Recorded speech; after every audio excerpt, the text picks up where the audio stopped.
Your vehicle is equipped with an automatic air conditioning system which starts or stops the air conditioning depending on ambient conditions. In automatic mode, the system manages the most suitable ventilation speed for achieving and maintaining comfort. Press this button to activate it. The built-in auto indicator light comes on. You can manually adjust the ventilation speed by turning this control. Use this to adjust the temperature. You can also activate or deactivate the air conditioning by pressing this button. Finally, to change the air distribution in the passenger compartment, turn this control to the desired position. Note, if you manually change a setting, automatic mode is deactivated.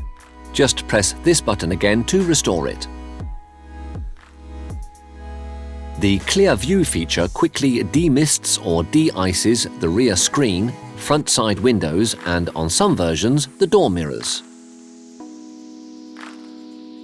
Press this button to quickly demist the rear screen. Air recirculation in the passenger compartment is automatic, but you can also activate it manually by pressing this button. Note, prolonged use of this feature may cause misting. It is advisable to return to automatic mode as soon as air recirculation is no longer necessary. Lastly, to stop the system, turn this control to off.